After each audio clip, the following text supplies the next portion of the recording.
Hello, and welcome to Open Wounds Podcast. I'm your host, Candice. This podcast is about healing the wounds that you can't see and leading a revolution against oppressive systems that keep them open. We're going to talk about really practical tools for managing complex PTSD, as well as dive into relevant current day topics that make healing a daily practice. You can follow us at IG at Open Wounds Podcast or watch on YouTube at Open Wounds Podcast. Please rate, review, like, subscribe, all the things, and enjoy this week's episode. Hello, and welcome to this week's episode of Open Wounds Podcast.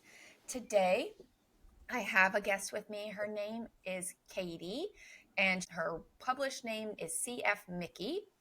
And she is going to talk to us today about her book.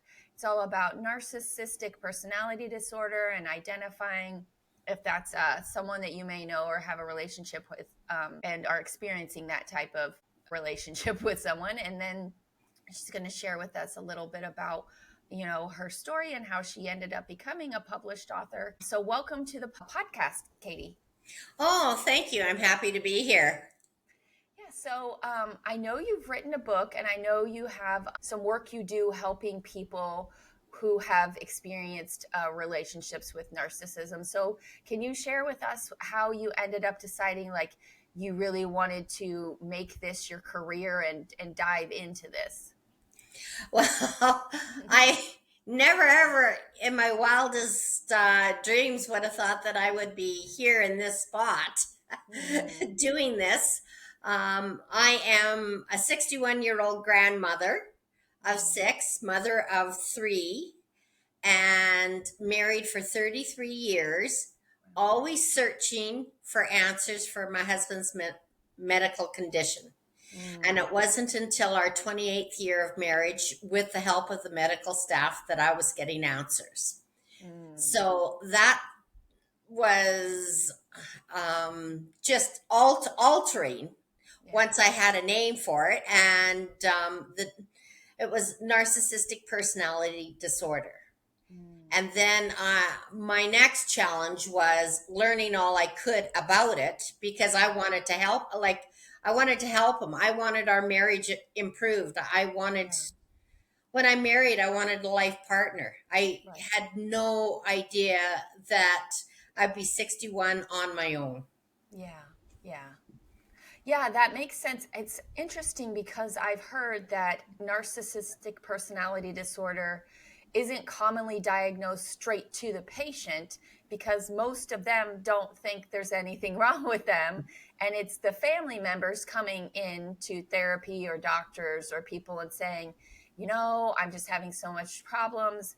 I don't know how to help this person, or I don't know why they won't come in to you themselves. So can you explain a little bit about how you even got to the diagnosis? Because I feel like so many people out there are in the same situation you are, and the person that they're either married to, or it's their child or whoever, won't go get help. So can you talk about how you were able to do that? Well, it was honestly kind of by fluke. I had been seeing a counselor quite a bit, and in at the doctors over headaches, chronic headaches, muscle spasms. Like, living with him was affecting my health. And I was going into the counselor trying to put the pieces together. And it wasn't just mental, it was turning into physical. Wow. And so then the one day after harvest, he's sitting at the table and he says, "Katie, I'm depressed." And I said, "I know you are, but I can't do anything about that." And so he said, "Will you book me an appointment?" Oh, wow. And I said, "Yes, I will." So we booked an appointment, and we were in the waiting room, and they called his name, and he got up and he looked at me and he said, "Well, aren't you coming?" I said, "Only if you want me to, because I know where this is going. I'm going to be blamed for everything in the end." Right. And we got into the doctor's office, and he said, "Well, what do I tell him?" And I said, "I want you to be honest. Yeah. That's what we're here for. Let's get some answers, and let's be honest." So the doctor had him fill out a survey or a questionnaire in there. And as he's filling it out on the computer, he's looking at me and he said, "This doesn't look good." And I said, "I don't care." I said, "We're here for help." And the doctor came in and looked at it and then looked at me and said, "Have you ever felt threatened for your life?" Well, I said no, but that's not the truth. Right, because he's sitting right next to you. It's not a great Exactly approach by the doctor right there. I mean, he really fumbled the ball on that. So then he put him on medication, and we had to go back in 6 weeks for reassessment. So that happened. And the first thing the doctor said when we got in there was, "I couldn't let you leave last time without medicating you." And it was all I could do was not break out cry, because I'm thinking 28 years of marriage and we're finally getting help. Right. And, but the doctor warned him. The doctor at that point doubled his medication at that point. Oh, wow. And he warned him, "Don't go off of it once you get feeling better, because you'll be right back to square one." Yeah. Well, this medication affects the libido, and he wasn't happy about that. Yeah, that's common for those medications to decrease the libido. Yeah, and to me, I actually had somebody I could talk to, and that part didn't bother me. And so I was trying to encourage him to stay on the medication, but then he took offense because I was trying to drug him. Because this is where the paranoia starts in. He's not looking at the benefit of our relationship right now. Right. The paranoia is stepping in, and he went off the medication. So after that, I went in once a month to see the counselor and the doctor, and he kept saying, "What's he doing now? What's he doing now?" Oh, okay. And so that's how finally the doctor looked at me and he said, "He's MPD." And I said, what is that? Yeah. And he said, "Narcissistic personality disorder." So, of course, doctor visits are quick and short. Right. Yes. So I'm in my truck waiting for my counselor appointment, and I'm Googling it on the phone. Yeah. And all of a sudden, it wasn't just one or two.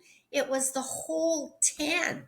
Yeah. Like the whole 10 and all I could do was break out and cry. Like, I finally have a name.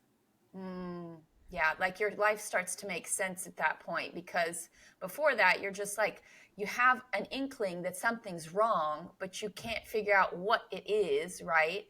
And then especially with narcissistic personality disorder, they usually don't take any sort of self-responsibility. So it's the partner always trying to figure out, like, did I do something? Am I not nurturing enough? Am I not supportive enough? And so you tend to self-blame. So I feel like it's such a revelation and a relief once you figure out, I wasn't doing something wrong all these years. Yeah. It was this person has this medical diagnosis. Well, honestly, I can honestly say, if I would have known what he had in our early years of marriage, number one, I wouldn't have married him. Right. And number two, I wouldn't have caved like I did. Like, I always backed down, and my boundaries were down. Like, they were just stripped right away. And I would have held tight had I known more. Yeah, that's a good point. I think the other thing that you were talking about with not marrying them, we see mostly statistically with narcissistic personality disorder, there's a really, really low rate of them ever improving or changing, because there's not that internal self-reflection happening. It's very externalized. Everything is someone else's fault. It's someone else's. I think there's some research that says, like, it's a very high prevalence in domestic abuse and domestic violence. And there's a very high prevalence of people that are incarcerated because they don't ever, it's never their fault. No matter what happens, it's never their fault. So the fact that, it's not that we don't love and care about these people and want the best for them, but they need to do the work themselves. And usually they're not either capable or willing to do so. So you started putting the puzzle pieces together. Did you go into your counselor's appointment at that point and go, oh my gosh, I know what it is now? Well, there were several incidences with physical abuse and that happening in the house, and I'm telling her about one of the instances, and she looked at me and she said, "If your daughters were in that position, what would you tell them?" And I said, "To leave." And she said, "Why aren't you?" And I said, number one, I want to give my son the opportunity to farm. And I know his dad won't do that. And I love this man. Like I honestly love this man, and even one counselor I went to, she phoned me up ahead of time and she said, I noticed you have an appointment with me. How can I prepare? What are you coming in for? And I said, I need tools in how to deal with narcissistic personality disorder. I went into her office, told her everything. An hour later, at the end of it, she charged me $165 and she said, I want you to avoid him as much as possible. And I looked at her and I said, he's my husband.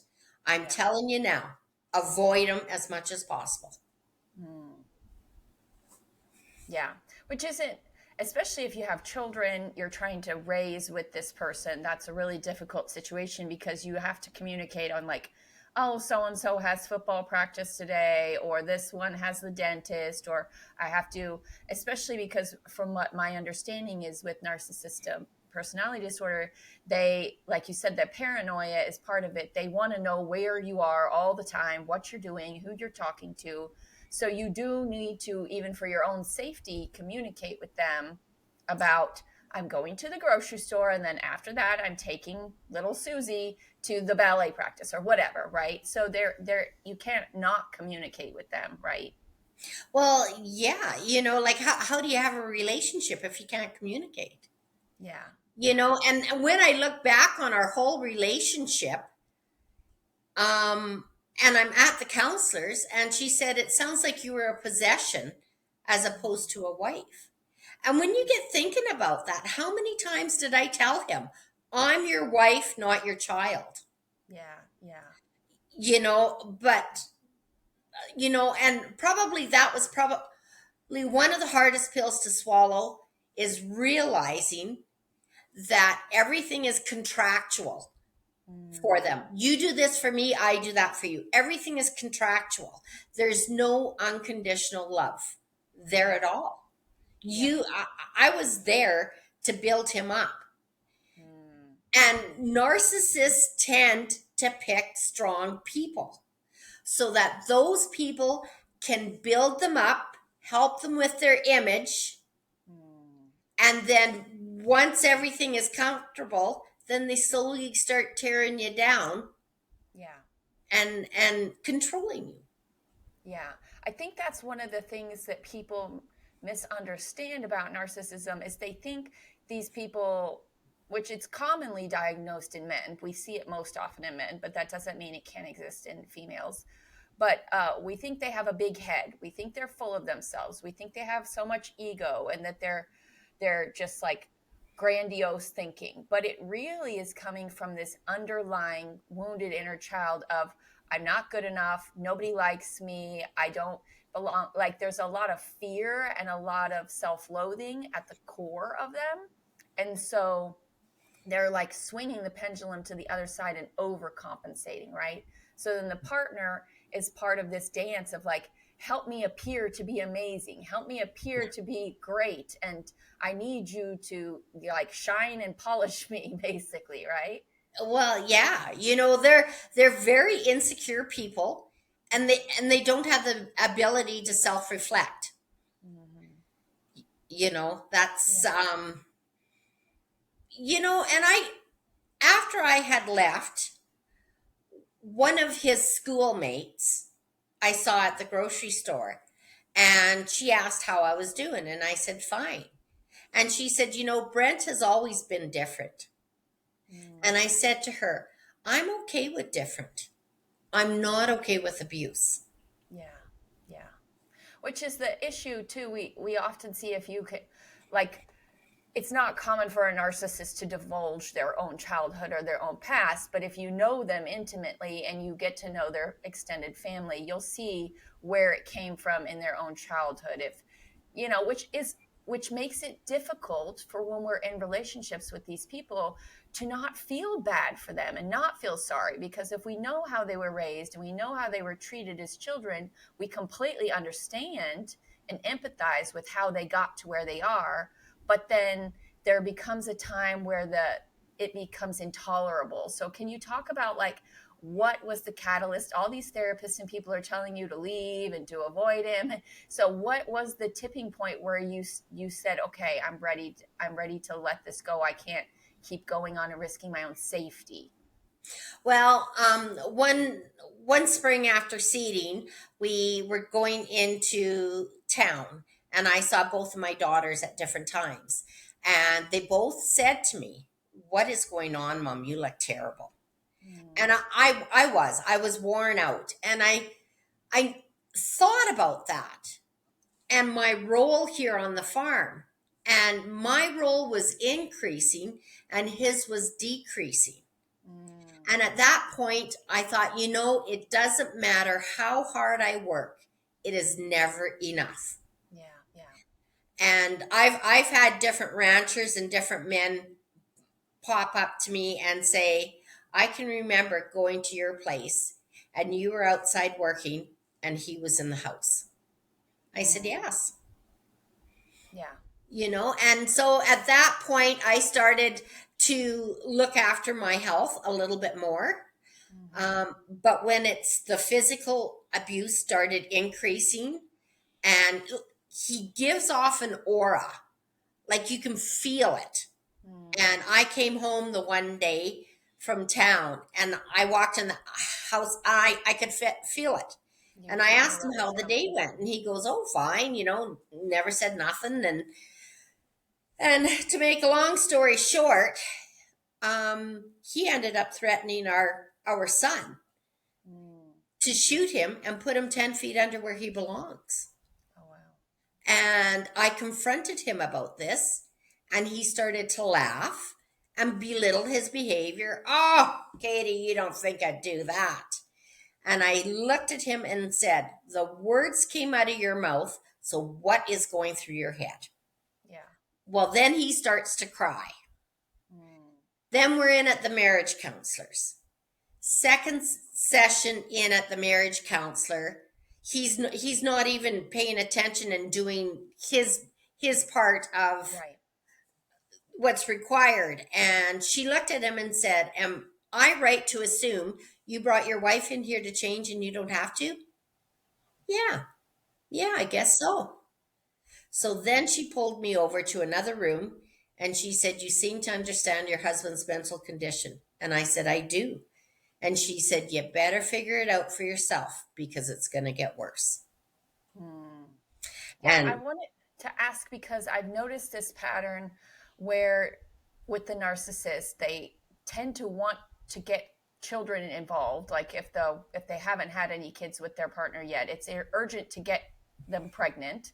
And it's urgent to use the children as a pawn very frequently to manipulate the wife. So once you have a baby there, that's a tool for the narcissist. And I don't even know if this is conscious or subconscious that they do this, but it is what happens. So can you talk about, like, how, as the kids were growing up, like, because a lot of what I see is a lot of women leaving when the kids are really young. So the fact that you were able to protect your kids and everyone stayed alive and stayed safe for all those decades is a little different of a story. So can you talk about how you guys were able to navigate when they were little and they're crying, or when they were in adolescence and they were being rebellious? Like, how did he not lose it and become really violent towards everybody? Our kids were really, I guess you want to say, groomed.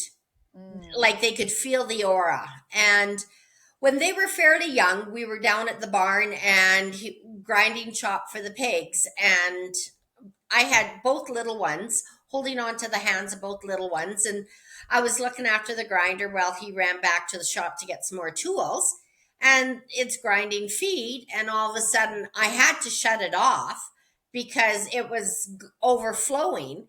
And he came back and he literally just lost it on me in front of the kids. And later on that night, he said to me, "Why didn't you take the kids and leave when I was hollering at you like that?" And I said, "For the first time in my life, I learned what scared stiff was." I said, I couldn't move if I even wanted to. Oh, wow. So at an early age, everybody learned how to disperse. And even in the high school era, I have to say, we used to have cousins that would come by and spend the weekend and have meals. And she commented, she said, one of the last times that we were ever with you at your house, she said something funny was said at the table. And she said all the kids looked at their dad to see if it was okay to laugh. She said that's when I knew there was something serious going on. Yeah, yeah. You bring up a good point about the nervous system response, or whatever you want to call it, the fight, flight, freeze, and fawn. So you clearly had a freeze response where you couldn't move. You were just like, your brain's just like shut off and you're just frozen in time. So you reminded me of my own childhood now talking about this, where when my dad would fly into his rage episodes, we would all find different corners of the house to hide in. So sometimes you'd be hiding in a bedroom with your brother or sister. Sometimes you'd be hiding, outside. But you kind of learned, like you said, everybody can sense when it's coming. Everybody can sense the tension building. So they know to go run away and hide. Luckily, I have heard horror stories of the husband dragging people out of rooms and assaulting them and stuff like that. So I guess it's good for your sake that it never got to be that difficult, and everybody was able to kind of give him the space to blow off the steam. But so now your kids are all adults and you've divorced. And so that's another reason why women commonly don't leave, is because the custody battles. They know the man's going to drag them through court. And you did say you had a really long court battle. So was that with custody or without custody? Can you talk a little bit about that? There was no custody. We went through a really hard time. I believe our son was around 8 or 9, and Brent grabbed me and pinned me by the throat in front of the kids. And later, I can remember my son saying, "Do you want me to tell everybody how you guys fight at home?" Oh. And I thought to myself, I've got to make this work, because I know if I leave, it's going to be that much worse. Yeah. So I have to stay, and I have to learn how to cope in this relationship until the kids leave. Yeah.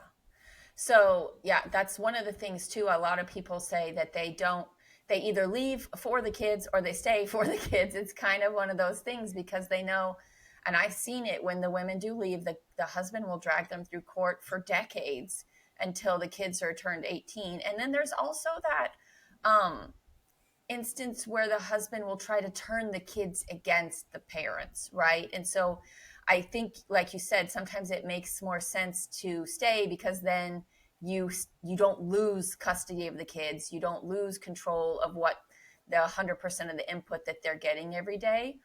So when was it that you did finally decide to leave? The kids were out of the house by then. Yes, the kids were out of the house, and there was an altercation again with physical abuse, and I knew I had no choice but to leave. We often talked about splitting up, and he said, "I'll just rent the land from you. I'll just, and I know what he's like. No games. If we're done, we're done. I'll take my share of the land and my half ton. And I offered him half the land, the yard site, all the equipment, and I'll just take half the land, my half ton, and walk away with some cash. And he said, no. When you start to act more fair, you can have. So technically, we're still battling. Oh, wow. Yes, it's going on close to 7 years. We're just about settled. But if he would say, why would you hire a lawyer unless you want more than you deserve?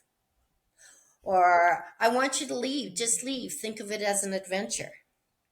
So I knew I had to get a lawyer if I wanted to recoup. And honestly, this venture of battling with him in courts has been literally brutal.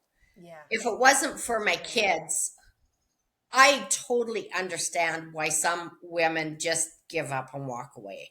Yeah. But I feel that I'm fighting for my kids. I feel that I'm fighting for their family home. Yeah. He moved out and started stripping the house down, like light fixtures and stuff. Oh, weird. Yeah. And so that sounds like a tactic to just hurt you guys. You know what I mean? oh yeah. And we have adult children. Yeah. Like they were in their 30s when I left. And after that incident, I went and talked to each one of my children separately, and I had full support from all of them. Nice. And the one said, I've been after you 5 years to leave. And I said, I couldn't leave until I exhausted all avenues of helping your dad. Because once I go, I'm gone. Right. I'm never coming back. Yeah, you don't want to look back and feel like, I wish I would have tried harder. Or I wish I would have given it more, because, that, especially like you said, a strong woman, you're very determined. You want things to work, and you're committed, and you're true to your values. If you said this vow that you want it to work. So I completely understand that. So the kids are 30, you're going through this battle because you want to save this farmland so that they have access to it after you guys are no longer here, right? Yeah, and the judge deemed that he farmed in 2019. And then a month before seeding started in 2020, he sent me an email and said he wasn't farming this year and wanted to rent it out, but he wouldn't rent it to our son. Oh, okay. So I said, we're sitting with $2 million in equipment and buildings here. I said, let's sit down and hammer it out, and you do what you want and I'll do what I want. And he refused and tendered the land. And this is when COVID was going on. Took the rental and did a night deposit at the bank. I got a call from another neighbor saying that these people were on the land. After I sent him an email saying I'm not agreeing to this. Yeah. And then litigation, he was threatening me with litigation. I had to actually kick the people off the land 2 different times. And they're down at their place signing up lease agreements without my knowledge, no phone call, no.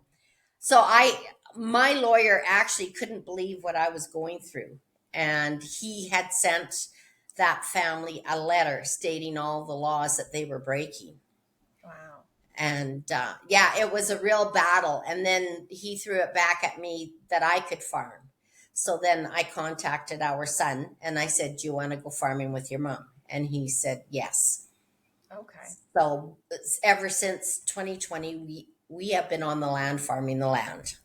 Oh, nice. Okay. So, I mean, I think most people would be afraid to do that because he's so close by, right? A lot of women, once they get away, they want to get away, right? They don't want to be anywhere in the vicinity, especially because the fear of being attacked. They really, really fear for your life. And so I don't think most women would be bold enough to be like, yes, I'm going to go back and I'm going to farm this land. And he's like right over there and I can see his truck, because all the fear and the adrenaline and the cortisol would come rushing back. So how do you navigate that? Because that's really bold of you. Well, I never, my son was on all the implements. I was more the support, going for parts, chemicals, and that sort of thing. The odd time I'd be running the combine. I was grateful. My husband had problems with his eyes, and so they they took his semi license away. In 2015, they took all his licenses away. Oh. And then the governing body of the province allowed him to have his driver's license because he was close to the limitations. He didn't meet them, and they still let him drive. Wow. And so I was grateful for that, because he couldn't always see far in That's advance. nice. You know? Yeah, that is helpful. Yeah. Yeah.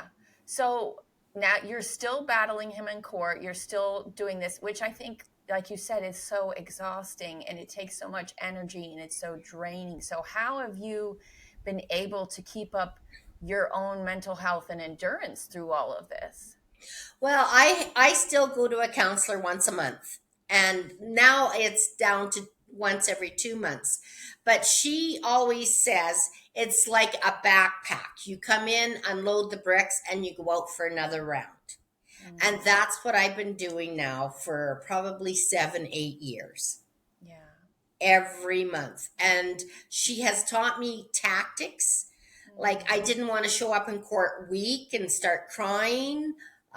So she's taught me skills and tactics on how to handle the stress. Nice. And how to deal with it. Like, when I left, you have to have a team. You need your support for your 2-3 friends. Yeah. You need a good therapist, and you need a good lawyer. Yeah, I think that's another reason why women don't leave, is because they're so isolated. The husband or the partner has isolated them in such a way that they don't have any more friends, and he's burned the bridges with the family members. And so, like you said, it's very dangerous to leave if you don't have a supportive team around you.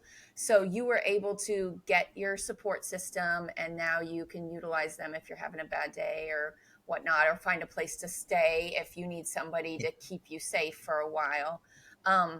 Do you want to share some of the stress management and the tools that the therapist has taught you? Because I think, even if someone's not dealing with narcissistic personality disorder of someone in their life, the tools could help them in other areas as well. Well, one of the main tools that I use quite a bit is because the stress level is really high. Yeah. You're getting the court documents, and then all of a sudden you're up here, and then it's just like, so you got to take it, acknowledge it, read it, put it on a shelf, find something different quick to change your mind and go on to a different task. And then if you want, come back and reread that so that you understand. But do not stay on one item for any length of time. That's smart. Yeah. It's kind of because you'll start ruminating and worrying, and you'll spiral. Yes, that's a good point. And it's, you can't control it. Yeah. A lot of things are out of your control, and you have to have faith. Like, we ended up having a binding trial. So that is where we're sitting in a boardroom, Brent and I and our lawyers, with a judge because of all the tax consequences of the business. And that judge leaves, and he has time to make the decision that if we can't come to an agreement, which we haven't come to agreement on anything. Yeah. And whatever he comes back and says, it's written in stone. And whatever the judge does is deemed fair. Yeah. Like, he has to make a fair ruling. Yeah. So for me, I wanted to still farm, I was disappointed I couldn't buy him out, but the judge was very fair in what he did. He gave him half the land, me half the land. Um, and I am fortunate to be on the farm here. I live on the farm and I farm with our son. My son's yard is right beside my quarter. So we've got security. The first time we were ever in court, it's the two lawyers and the judge. And my lawyer looked back at me and then at the judge. So the judge knew I was in court. And towards the end of the hearing, the judge looked directly at me, and he was a well-seasoned judge. Like, he's retired already. But he looked directly at me and then at my lawyer and said, I highly recommend that your client get camera surveillance on the farm. Yeah, that's good that the judge understood what you were dealing with. Yeah, and I'm thinking first ever, because when I fill the papers out, Brent has a rebuttal against them, and then I'm allowed to rebut against what he says. And I'm reading it and it's all lies, and it's just like, okay, relax. You know this. You know he's going to do this. So Right. how do you prove that he's lying? So I used a lot of 8x10 pictures. Wow. And I documented everything. And when we left the courtroom, my lawyer at that point said, I've never had a judge suggest camera surveillance. He was shocked over that. And that camera surveillance helped me out a lot on the farm. Yeah. I mean, once the person knows that they are going to start being held accountable, they usually will try to find another victim. But, you know, I mean, sometimes it's enough of a deterrent to help you feel safe, and for them to be like, okay, I realize I can't push these buttons now. I've got to try to find something else. But, you know, even with the cameras up, he would shut them off, he'd turn them on. Like, he was always defying court orders. He didn't care. He had no semi license, and he's driving into the yard with a semi. Wow. Like, he just, his sense of grandiose and entitlement was off the chart. Like, nobody was going to tell him what to do. I've even before I left, we had the doctors telling me that I have to report it to the Royal Canadian Mounted Police. That's our Right. policing agent here. Every time he drove that semi, because he had no license. And he said, you have to report it. If he kills somebody or gets in an accident, then you're liable if you don't. Oh, wow. So he's filling up the semi with fertilizer down at the bins. I phone the police. They come here. They're down there talking to him. They drive out of the yard. Then he walks into the house, and I had our 2-year-old granddaughter with me, and I'm standing at the sink, and she grabs my leg tight and kind of tucks herself into my leg. And then he looks down and he bends down and goes, Grandma's a bee. Yes, Grandma's just a bee. You know, and says the whole word. Yeah. Like he, and then hopped in his truck, drove around to make sure the cops weren't around, hopped in the semi and drove out to the field. Yeah. I mean, I think that's the other thing that becomes so frustrating for people in your situation is the lack of justice. You know what I mean? It seems like the system tends to uphold the abuser. And I hear this over and over again from women who've lost custody of their kids, or the husband's refusing to pay the child support, or he's stalking, or whatever it is that's happening. It seems like these guys just never, you know what I mean? There's never any consequences by the legal system for them until it's too late. You know what I mean? Until they've gone too far and someone's injured or dead or something, you know, terrible has happened. And so I think that's partially why, like you said, why they just give up. They don't want to go through this. It's not worth it. It's easier if I just go start a new life somewhere, a couple states or provinces over, because it's painful to see that the legal system and the justice system is so incapable of stopping these guys and, sometimes women from doing these behaviors. Well, I guess too, and one thing that I have to add in there is when the courts make a ruling and they don't abide by it, then it's up to me to go back to the lawyer and make another application before talk about money flying out the window. Yeah. And I honestly believe that if there is a ruling made, the courts should make sure that ruling is abided to. Yeah. That's the other thing too, is like you said, it's partially a way for the victim to be constantly punished, right? I'm going to break the court order, so then she has to take me back to court. So now she's punished for leaving me. And it's also a way for him to keep in your life. You know what I mean? I'm just going to torture her until the day I die by doing these things to where she's never at peace, which again, I think that's why your story is so unique, because you've knuckled it out. You're not giving up and you're not giving in.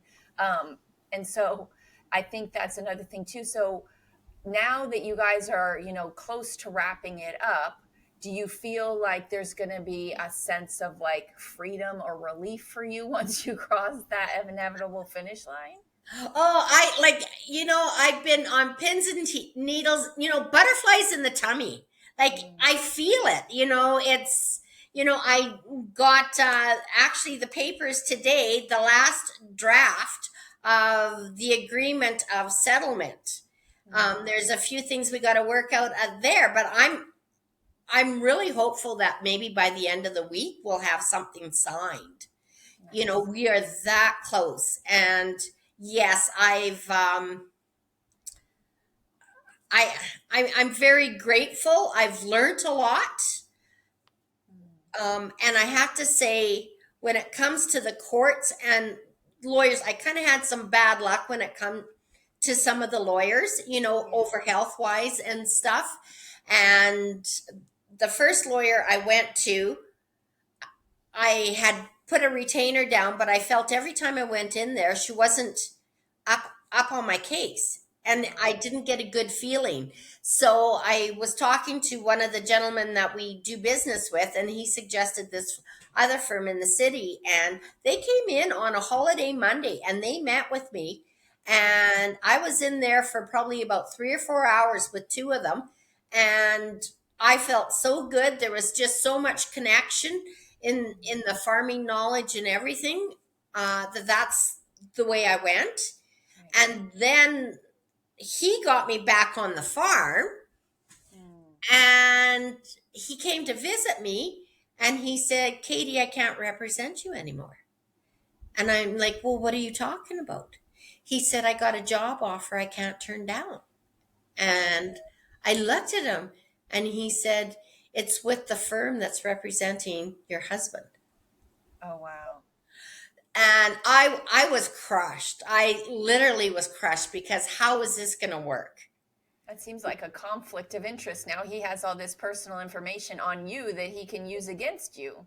Well, yeah, but he said, I'm not allowed to talk. He said, you've got 1 month to find a new lawyer. And he said, I'm not allowed to say anything about your case. And I honestly,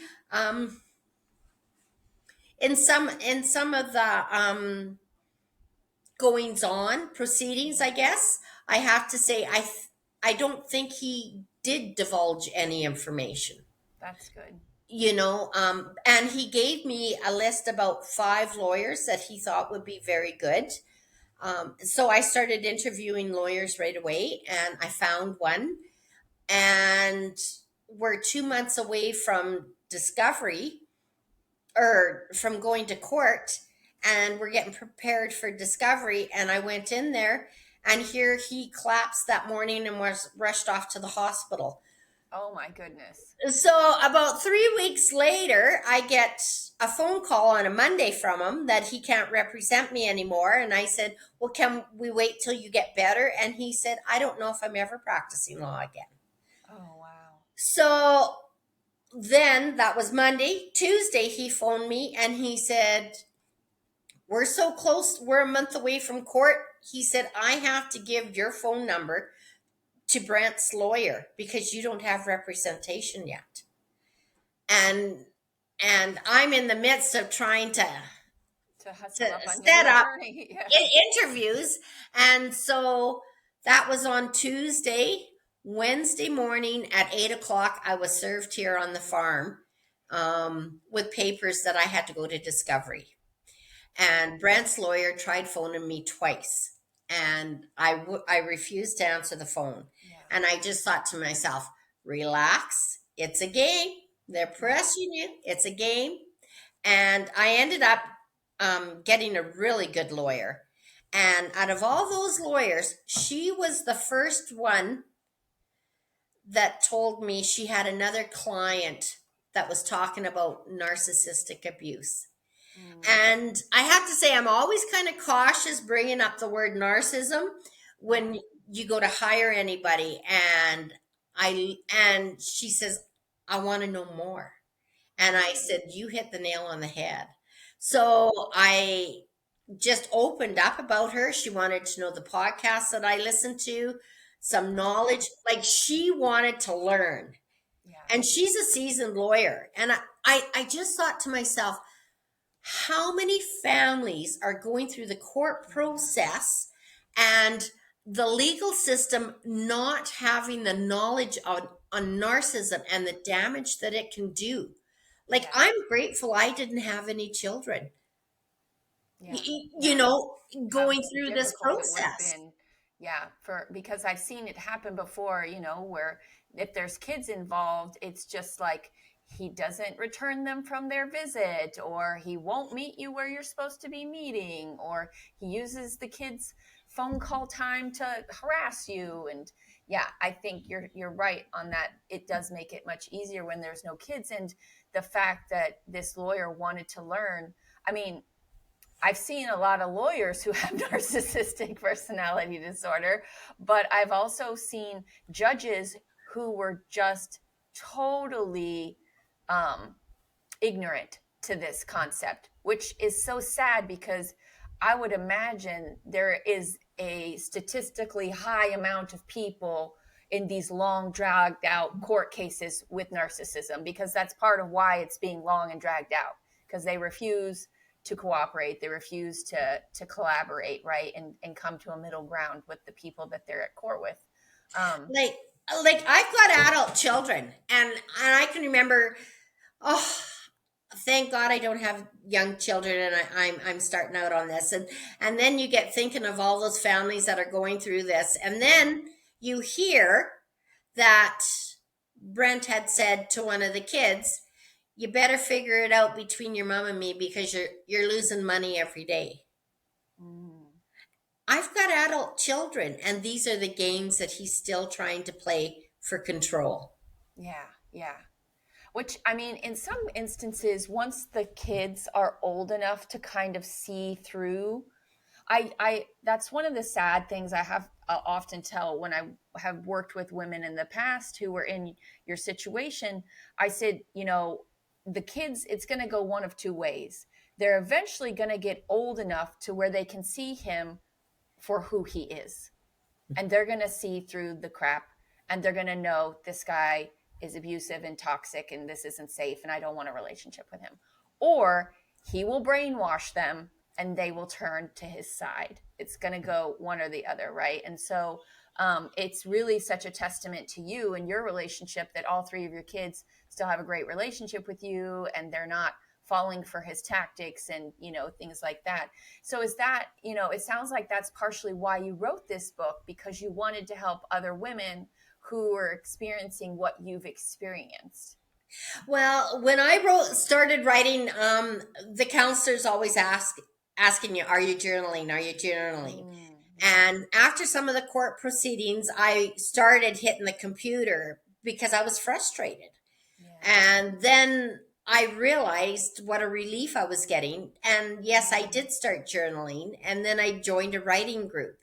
And but I kept coming back. I started this journey as healing trying to figure everything out and put all the pieces together. But I kept coming back. Why were my boundaries dropped?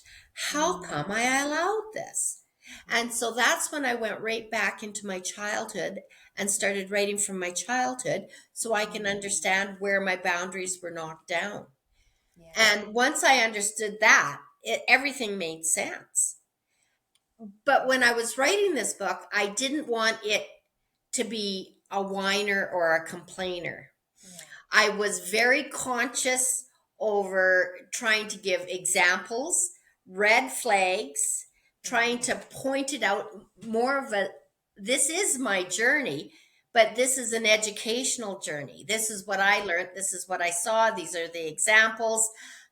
Gray rocking, that's a great method, in getting through a lot of this. And I wanted it as an educational tool. And that's why I put a lot of cheat sheets in at the back of the book on questions to hire a lawyer or to hire a therapist, or a checklist if you're looking at leaving. I'm a big thing. I'm a big planner. So after the marriage counseling, when she pulled me aside, that day I went down and I bought a journal and I charted in it every night. Dates, times, names, everything. So when it came time to go to the lawyers, I had a Bible of information. Yeah. And I planned my exit. And in January, I had the lawyer fill out the court papers for separation, for leaving. And I said, don't file them yet. I waited until March for him to give me some sign that I don't have to go down this path. But I never had nothing. I literally put what I could in the back seat of my truck and went into the living room where he was eating dinner. And I said, you want me gone? I'm gone. But I'm not going to be responsible for your actions on this farm. And I got in my truck and I drove away after 33 years. Wow. Yeah, I think that's a really good point. I've heard women be like, well, I'm afraid he'll find my journal that I'm writing things in. And I'm afraid that what if he finds my plans and da da da da. So, but I do think, at least from all the domestic violence literature that I've read and working with women, it is very, very important to have a plan, because when he loses it and figures out you're going, he's going to chase you, he's going to stalk you, he's going to try to figure out where you're at. And so having a plan is to keep you safe, in these instances. So I thought that was really great that your book has all those things in there that women can use, or, anyone who's dealing with a narcissistic person that they need to get away from. Because I think, children of narcissists also deal with a lot of these things too. And so they may benefit from reading the book, even if they don't need the legal stuff. The gray rock method is great. And those other things that you're talking about there can help them. Yeah. So do you want to tell everybody what the name of your book is and where they can find it if they want to purchase it? My book name is Cultivating Freedom by CF Micky. And it is on Amazon. Okay. And last time I checked, it was number 21 on the biography and memoirs. Oh, nice. Yeah, it's really jumping up there. And it's, I have a website, cultivatingfreedom.ca. And if you go to that website, there's a link that takes you over to Amazon to purchase a book. And also, if you subscribe, you will get notifications of all the latest podcasts and papers that I put out for information. Yeah, and you said you do some speaking engagements too. So if somebody is in your area, or when you're coming to a town to do speaking engagements, they could come watch you. Yeah, I haven't really done too much. This event here in October is going to be the first one. I was asked to put a chapter in a compilation book with 21 other authors, and it's all on women's health and healing and empowerment. And that has hit the charts. It's very high. I think number 3 and number 13 and stuff on the charts in Amazon too. And that's called She Thriving. Oh, nice. And that is on Amazon too. That my chapter in that book is the aftermath of narcissistic abuse. Once you have gone through this journey, you realize the damage done internally and what you have to do to correct it, to get back to normal. Yeah, like you were saying, it was affecting you physically. So there's so many things that, take time to heal, not just with your mind or your spirit and your self-worth, but also your physical body as well. And I just want to say you're so spirited and energetic, and it's very impressive, because I see so oftentimes women coming out of these things and they're just beat down and they're just low and they're barely getting by through the day. So I think you like to see that you can get to this place where you're lively and you're energized and you're happy and you're laughing and smiling is really hopeful for a lot of people. Actually, and I do give credit to my whole support system. When you're going through this, you're constantly repeating yourself, trying to comprehend like what actually happened. And that's like, right, my book, I went through 4 edits and formatting, and I'm still emotional reading it. And I just thought to myself, how could I ever have lived through that? But you don't think about what you're actually living through. You're surviving day to day and not even living. Yeah. That's such a good point, because in the moment when it's happening, it doesn't feel real, right? And then the other thing is your brain is just worried on, I need to be alive. I need to stay alive. I need to get through this so that I'm not, I don't not make it through this scenario that I'm in right now. And then, like you said, there's so much of reality distortion with these relationships where you see something happening, but then when you try to confront them about it, they're twisting it, and your brain is like, wait, did I not see that? Did I hallucinate that? And so you make a good point of like having to process and process and process is going to take time, and for people to be patient with themselves and their support system to be patient with them as well. If you have a friend or someone who's coming out of one of these types of relationships, just to be patient with them, because it's going to take time for them to feel that they can trust their reality and they can trust their intuition and their inner knowing. Yeah. Oh, exactly. And not once did anybody say, "Oh God, Katie, enough. I've heard this already." Nobody ever said that to me. They gave me patience. And I realized what a benefit that was for me. Yeah. So if anyone's listening and they have someone going through this, the book might be helpful for them as well, even if it's just a friend or, a neighbor or something like that. I think that's the other part from now where I'm at on this other side of my journey, where I feel more like I want to help people now that Yes. I've gotten to a place where I feel stable.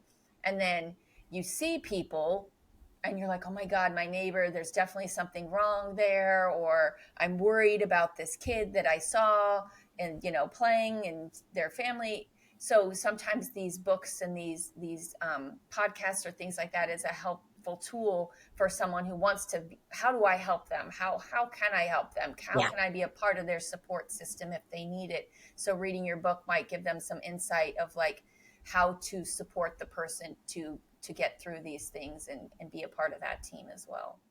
Yeah, I've got quite a bit of terminology in the book, and like I said, I tried to make it an educational, but yet a story. In my writing group, one of the leaders of the group said, "Send me what you have," and I sent it to him, and he said to me, he got back to me, and he said, "I feel your pain." And I thought, I must be on a good path if I can project my pain and bring the reader in to actually do the journey with me. Because that's when you go to tell somebody, they just look at you like you're crazy. Yeah, Yeah. because sometimes the stories are so unbelievable. You're going, what? And then what happened? So, yeah, the fact that you were able to engage the reader in, and they were able to feel your experience, shows that you are onto something and that people need to hear more about this. So, yeah, I know we're almost out of time. So I just want to thank you so much for coming on and sharing your story. And I know, a lot of people, when they're in these relationships, they feel very alone, but we know that this happens a lot, and we know that there's so many people out there living in these situations and feeling like they don't have anywhere to turn to. So a book like this would be really helpful to them. I'm going to link the book and your website in the show notes, so for anybody wanting to find you and to learn more about your story, they can do that there. And just thank you so much for coming on. I also I'm on Instagram, Cultivating Freedom 2024.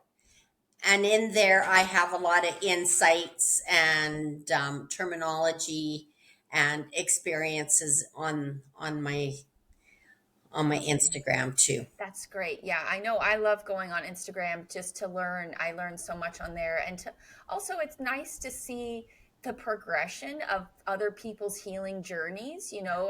As you follow them for a couple years, you can be like, wow, look how far they've come. I remember 2 years ago when they were doing this, and now they're doing this.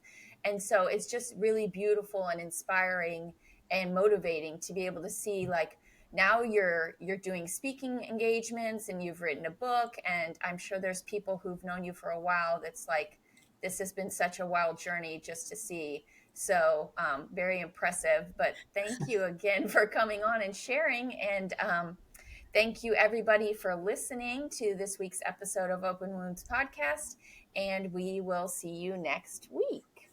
Bye for now.